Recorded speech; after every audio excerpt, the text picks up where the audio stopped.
présentement chez la famille Dallaire pour cette émission spéciale de La vie chez vous, La vie en Estrie. Mais présentement, on s'est déplacé chez Mario et José. Merci de nous recevoir. Merci également les filles, Patricia, Marianne. Merci Jean-Marc d'être avec nous, Jean-Marc Chaput. Et on est en train de déguster du vin. Est-ce que c'est quelque chose qui vous passionne, Monsieur Chaput, le vin? Ça me passionne dans le sens que tout ce où je vois des gens aller au fond d'une passion, je trouve ça merveilleux. Quelqu'un qui fait un instrument de musique au bout. Et quand je vois des gens qui parlent de vin puis qui ont fait ci puis qui ont fait ça, mais je vous dis que je sais pas si ça dépend du. J'ai pas un goût très développé.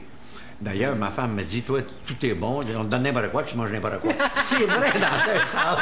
C'est vrai, j'ai pas un goût très. Alors, je vois que ça se mange, bon, c'est correct. Tu sais. Ça se boit. Alors, dans ce sens-là, je peux pas dire, il est excellent d'après, etc.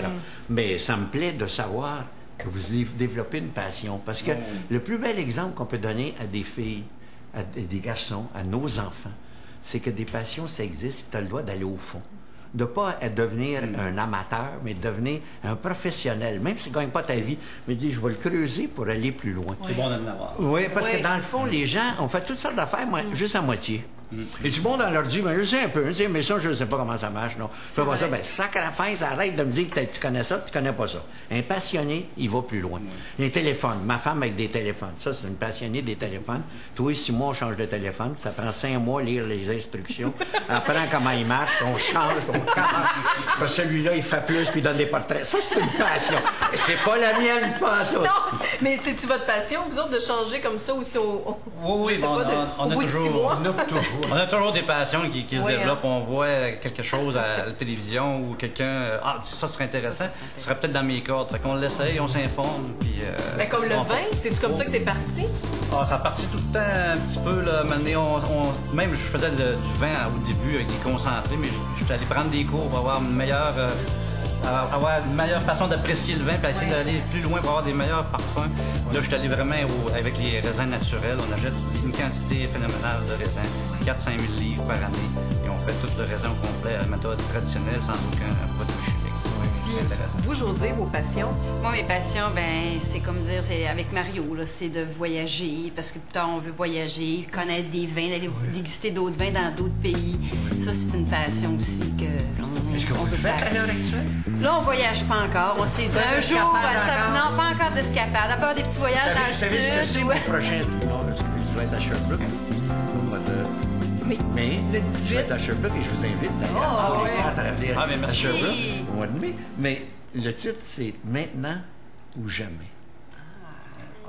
Donc, il n'y a pas de conditionnel. Avez-vous remarqué que le verbe « aimer » dans la vie se conjugue seulement à l'indicatif présent pour être vrai? Pas à le conditionnel. Mais on n'est pas prêt. Ce que j'essaie de dire aux gens, c'est « attendez pas ». Non, c'est sûr. Et c'est pas besoin d'être long. Partir 3 jours. Ouais, moi, je pars de Montréal, puis je viens écouter un concert à Harford. Couper la boutique. Puis on mange là, puis ensuite on s'en va coucher dans un petit motel, toi deux, puis le lendemain on se lève.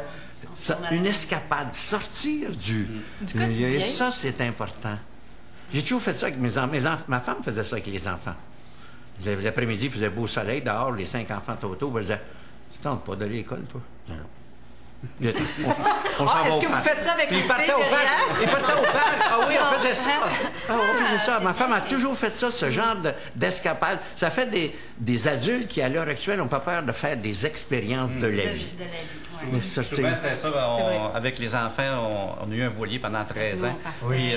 Ce qu'on aimait bien, c'est de mettre l'angle dans une baie. On faisait une escapade. On partait avec le Zodiac. On allait explorer des îles, monter des rivières. Tout ça. On avait toujours... Au début, on avait des craintes. On arrivait là et on découvrait des choses magnifiques.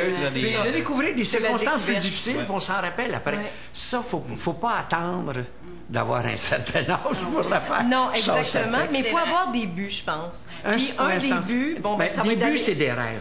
Exact. Donc, le rêve, c'est d'aller voir Jean-Marc Chaput sur scène le 18 mai au Centre culturel de l'Université de Sherbrooke. Donc, Jean-Marc vous offre chacun un billet pour assister à sa conférence. Alors, vous pourrez être là. Puis venez me dire bonjour à l'intermission. Je suis parmi les gens à l'entrée.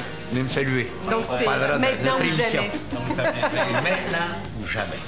Et étant donné que vous êtes la dernière famille, ça me fait plaisir de vous annoncer que vous allez passer à la fin du mois d'avril une fin de semaine en amoureux au Spa des Chutes de Bolton. Question de vous faire dorloter. Ça va être avec les massages, les accès au bain. On va faire venir un traiteur. On s'occupe de la nourriture, du souper, du déjeuner. Ça se pourrait qu'on aille vous voir. Ça se pourrait qu'on débarque, qu'on aille vous voir. Hey, merci à la maison. Bye bye. Profitez-en bien. Puis, qui sait, la vie chez vous reviendra sûrement très, très bientôt. Bye bye.